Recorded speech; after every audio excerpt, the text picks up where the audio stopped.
بسم اللہ الرحمن الرحیم۔ السلام علیکم دوستو، دنیا بھر کی ون لائن خبروں میں آج آپ سنیں گے، لیکن اس سے پہلے اگر ہو سکے تو لائک، سبسکرائب اور بیل آئیکن کا بٹن ضرور دبا لیں۔ شکریہ۔ متحدہ عرب امارات کے صدر شیخ خلیفہ بن زید نے متحدہ عرب امارات کے 49ویں قومی دن کی مناسبت سے 628 قیدیوں کی رہائی کا حکم جاری کیا ہے۔ اماراتی صدر نے حکومت کو ہدایت کی ہے کہ وہ قیدیوں پر عائد ہونے والے جرمانے بھی ادا کرے، جبکہ انہوں نے معمولی جرمانے والے قیدیوں کے جرمانے معاف کرنے کا بھی حکم جاری کیا۔ شیخ خلیفہ بن زید کے اس اقدام کا مقصد قیدیوں کو نئی زندگی کا موقع مہیا کرنا ہے تاکہ ان کے عزیز و اقارب اور چاہنے والوں کی تکلیف میں آسانی ہو سکے۔ متحدہ عرب امارات کی حکومت نے ملک کے قومی دن کی مناسبت سے 1 دسمبر سے 3 دسمبر تک 3 روزہ عام تعطیلات کا بھی اعلان کیا ہے۔ دوستو، یاد رہے کہ متحدہ عرب امارات میں 2 دسمبر 1971 کو 7 ریاستوں نے اتحاد کا اعلان کیا تھا۔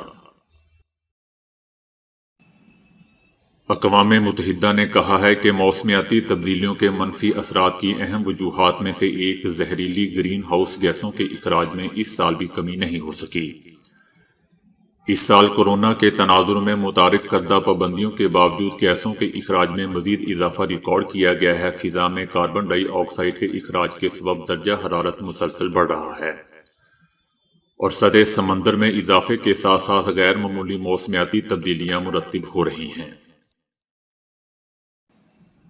اسرائیلی وزیر اعظم نیتن یاہو کا کہنا ہے کہ وہ بہت جلد بحرین کا دورہ کریں گے۔ نیتن یاہو نے کہا کہ ان کی بحرین کے پرنس سلمان بن حماد الخلیفہ سے ٹیلی فون پر بات چیت ہوئی ہے، جو نہایت ہی دوستانہ تھی۔ ایک روز قبل اسرائیلی وزیر اعظم نیتن یاہو اور سعودی عرب کے ولی عہد محمد بن سلمان کے درمیان خفیہ ملاقات کا انکشاف ہوا تھا، لیکن بعد میں ریاض سے جاری ایک بیان میں سعودی وزیر خارجہ فیصل بن فرحان نے کہا تھا کہ سعودی ولی عہد سے اسرائیلی حکام کی ملاقات کی خبروں میں کوئی صداقت نہیں۔ دوستو، اسرائیل اور بحرین نے ایک معاہدے پر دستخط کر کے باضابطہ سفارتی تعلقات کا آغاز کیا تھا۔ بحرین اسرائیل کے ساتھ امن کی طرف بڑھنے والا چوتھا عرب ملک بن چکا ہے۔ افغان صدر اشرف غنی نے بین الاقوامی برادری پر زور دیا ہے کہ وہ اپنی معیشتوں پر کورونا کی وبا کے منفی اثرات کے باوجود افغانستان کی حمایت اور امداد جاری رکھیں۔ جنیوا میں افغانستان کے لیے ڈونر کانفرنس کے موقع پر جرمن وزیر خارجہ نے عالمی برادری سے مطالبہ کیا ہے کہ وہ بحران کے شکار اس ملک کے لیے مزید مالی امداد مہیا کریں۔ افغان صدر اشرف غنی نے یہ مطالبہ ایسے وقت میں کیا ہے جب افغانستان کو حکومت اور طالبان کے مابین پرتشدد واقعات اور روز بروز بڑھتی ہوئی کرپشن اور امریکی اہلکاروں کے انخلاء کے بعد کی صورتحال کے بارے میں خدشات کا سامنا ہے۔ جرمن وزیر خارجہ نے جرمنی اخبارات کے ایک نیٹ ورک کو بتایا ہے کہ کورونا کی وبا افغانستان میں لوگوں کی زندگی کو مزید مشکل بنا رہی ہے اور وہاں لاکھوں افراد کا انحصار صرف انسانی امداد پر ہے۔ دنیا بھر میں کورونا کے شکار بیشتر مریضوں میں دیگر سنگین بیماریاں اور پیچیدگیاں دیکھی گئی ہیں، لیکن ان میں ایک مرض کورونا کے شکار فرد میں موت کا خطرہ 74% تک بڑھا دیتا ہے۔ امریکہ کی کیلیفورنیا یونیورسٹی میں ہونے والی تحقیق میں کہا گیا ہے کہ بلڈ کلاٹ سے کورونا کے مریض میں موت کا خطرہ 74% تک بڑھ جاتا ہے۔ یہ بیماری کورونا اور خون گاڑھا ہونے سے بھی جڑی ہوئی ہیں۔ اس تحقیق میں نظام تنفس کے امراض میں ایسا کبھی نہیں دیکھا گیا۔ مجموعی طور پر کورونا کے 20% مریضوں کی رگوں میں بلڈ کلاٹس موجود تھیں، جبکہ آئی سی یو میں موجود مریضوں میں یہ شرح 31% تھی اور تخمینہ لگانے پر پتہ چلا کہ ان میں موت کی شرح سب سے زیادہ تھی۔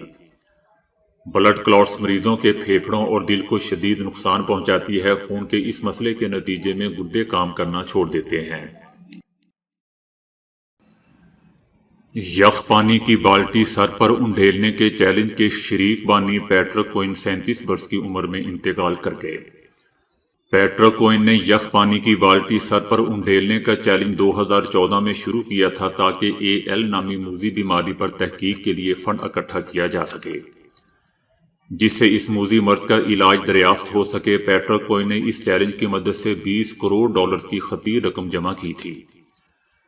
تاہم اتنی رقم جمع ہونے کے باوجود سائنسدان ALS نامی دماغی بیماری کا علاج دریافت نہیں کر سکے تھے۔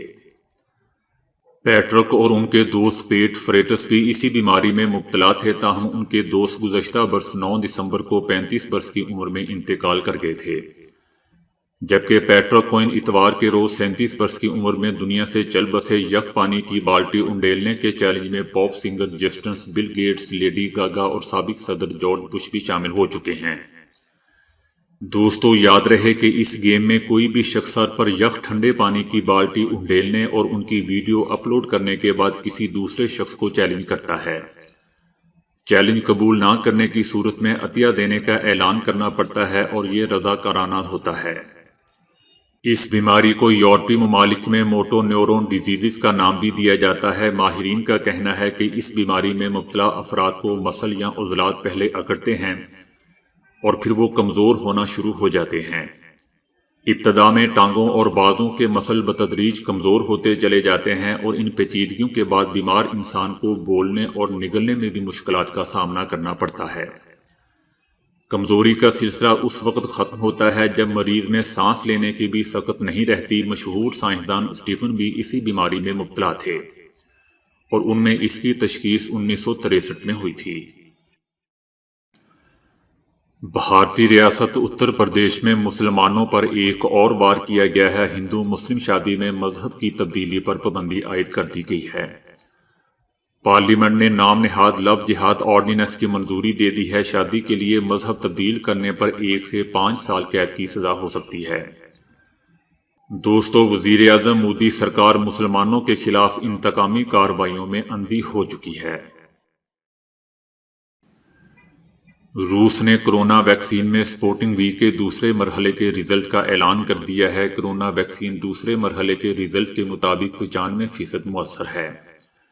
دنیا بھر میں اس کی قیمت $20 یعنی 3000 روپے رکھی گئی ہے، جبکہ روسی شہریوں کے لیے یہ مفت ہوگی۔ متحدہ عرب امارات میں آئندہ ماہ سے نماز جمعہ مساجد میں ادا کرنے کی اجازت دے دی گئی ہے۔ نمازیوں کی محدود تعداد کے ساتھ 1 جولائی سے باجماعت نماز کے لیے مساجد کو کھولا گیا تھا، تاہم کورونا کی وجہ سے مساجد میں نماز جمعہ ادا کرنے کی اجازت نہیں تھی۔ نماز جمعہ کی مساجد میں ادائیگی کے لیے نمازیوں کی تعداد کو 30% تک محدود رکھا گیا ہے۔ خطبے سے 30 منٹ قبل مساجد کھولی جائیں گی اور نماز کی ادائیگی کے 30 منٹ بعد بند کر دی جائیں گی۔ مساجد میں وضو خانے اور بیت الخلاء بند رکھے جائیں گے اور نمازیوں کو گھروں سے وضو کر کے آنے کی ہدایات جاری کی گئی ہیں۔ دیگر نمازوں کے لیے مساجد کو جماعت سے 15 منٹ قبل کھولا جائے گا اور نماز کے 10 منٹ بعد بند کر دیا جائے گا، جبکہ مغرب کی نماز کے لیے 5 منٹ پہلے مساجد کھولی جائیں گی۔ امریکہ میں 3 نومبر کو ہونے والے صدارتی انتخابات میں ڈیموکریٹک پارٹی کے رہنما جو بائیڈن کی کامیابی اور صدر ٹرمپ کی شکست کے نتیجے میں یہودی لیڈروں کو مایوسی اور پریشانی کا سامنا کرنا پڑ رہا ہے۔ یہودی لیڈر اس وقت 2 گروپوں میں تقسیم ہو چکے ہیں اور یہ تقسیم مسلسل گہری ہوتی جا رہی ہے۔ اس وقت یہودی لیڈروں کو خدشہ ہے کہ نیا صدر ٹرمپ کے سینچری ڈیل منصوبے کو آگے بڑھائے گا یا نہیں۔ نیتن یاہو اور جو بائیڈن کے درمیان جوہری ایشو اختلافات میں ایک فلسطینی علاقوں میں یہودی آباد کاری کا معاملہ بھی ہو سکتا ہے۔ صدر ٹرمپ کے اقتدار کے خاتمے کے بعد امریکہ میں سابق صدر باراک اوباما کی پالیسی بحال ہو سکتی ہے۔ کورونا کے طوفان نے عالمی معیشت کے منظر میں ہر چیز کو اپنی لپیٹ میں لے لیا ہے۔ اس وبا کے بحران کے بیچ صرف 2 ماہ کے عرصے میں دنیا کے 100 بڑے ارب پتی افراد کی دولت میں تقریباً $400 ارب کی کمی واقع ہوئی ہے۔ کورونا کی پرچھائیاں صرف ان کروڑوں غریب اور درمیانے آمدنی والے افراد پر نہیں پڑیں جو اس بحران کے سبب اپنی ملازمتوں یا آمدنی کے ذرائع سے محروم ہو چکے ہیں۔ کورونا کے سبب دنیا میں دولت مند ترین افراد کے $400 ارب ہوا میں اٹھ چکے ہیں۔ گویا کہ یہ افراد خسارے میں آخری 2.5 سال کے عرصے میں کمائی گئی رقم سے ہاتھ دھو بیٹھے ہیں۔ اس دوران صرف 9 شخصیات خسارے سے بچ کر منافع کمانے میں کامیاب رہیں، اور دلچسپ بات یہ ہے کہ یہ مذکورہ تمام 9 افراد چائنا کی شہریت رکھتے ہیں۔ چائنا میں کورونا کے مقامی منتقلی کے کیسز پھر سامنے آنے لگے ہیں۔ شنگھائی سمیت 3 شہروں میں بڑے پیمانے پر کورونا ٹیسٹنگ کا آغاز کر دیا گیا ہے۔ ہزاروں ایئرپورٹ سٹاف کے ٹیسٹ کیے جا رہے ہیں، جبکہ 500 پروازیں بھی منسوخ کر دی گئی ہیں۔ ایک پاکستانی طالب علم نے بنا درد والی سوئی بنانے پر گلوبل ریسرچ انویسٹیگیٹر ایوارڈ اپنے نام کر لیا ہے۔ نجی میڈیکل یونیورسٹی کے 21 سالہ طالب علم میر ابراہیم ساجد کو یہ اعزاز سائنس کے عالمی میگزین نیچر کی جانب سے دیا گیا ہے۔ نیچر کے لیے اپنے ایک بلاگ میں میر ابراہیم نے اپنی اس ایجاد کے متعلق بتایا کہ اس کے والد ایک ڈاکٹر ہیں اور اسی لیے اس کا بہت وقت اپنے والد کے ساتھ ہسپتالوں میں گزرا ہے، جہاں اس نے بچوں کو سوئی سے ڈرتے اور خوف کھاتے دیکھا ہے، جس پر اس نے سوئی کا خوف کا حل نکالنے کا فیصلہ کیا تھا۔ پاک آرمی کے 6 میجر جنرلز کی لیفٹیننٹ جنرل کے عہدوں پر ترقی کر دی گئی ہے۔ پاک آرمی کے شعبہ تعلقات عامہ ISPR کے مطابق پاک آرمی میں اعلیٰ سطح پر ترقیاں ہوئی ہیں۔ لیفٹیننٹ جنرل کے عہدے پر ترقی پانے والوں میں سابق DG ISPR آصف غفور سمیت اختر نواز، سردار حسن، اظہر حیات، سرفراز علی، محمد علی اور سلمان فیاض غنی شامل ہیں۔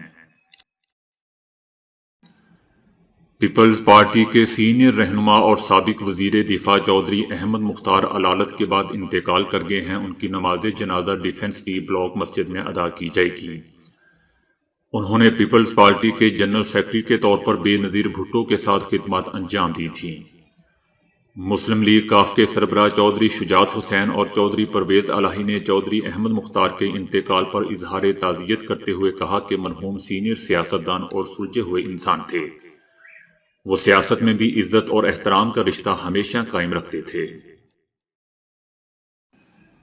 دبئی متحدہ عرب امارات میں ہونے والے ایک منفرد مقابلے میں دوڑتے ہوئے تصویر کھنچوا کر سوشل میڈیا پر پوسٹ کرنے والوں کو لاکھوں درہم کے انعامات دیے جائیں گے۔ محکمہ سیاحت نے ریاست میں دی فٹنس چیلنج کا آغاز کیا ہے، جس میں دبئی میں رہنے والوں کو دعوت دی گئی ہے کہ وہ 27 نومبر کو دبئی کے کسی بھی مقام پر اکیلے یا خاندان کے ساتھ جاگنگ، دوڑ یا واک کے لیے باہر نکلیں۔ چیلنج میں یہ بات شامل ہے کہ اس دوڑ، جاگنگ یا چہل قدمی کے دوران امیدواروں کو دبئی کے کسی معروف مقام یا لینڈ مارک پر تصویر کھنچوا کر اپنی سوشل میڈیا اکاؤنٹ پر پوسٹ کرنا ہوگی۔ اس طرح کھینچی گئی تصویر کو شیئر کرتے ہوئے دبئی فٹنس چیلنج کو ٹیگ کرنا اور اس کے ساتھ دبئی رن کا ہیش ٹیگ استعمال کرنا ضروری ہوگا۔ اس مقابلے میں جیتنے والوں کو 5 لاکھ درہم تک کا انعام دیا جائے گا۔ تو دوستو، آج کے لیے اتنا ہی۔ ویڈیو کو لائک اور شیئر کرنے کا بہت بہت شکریہ۔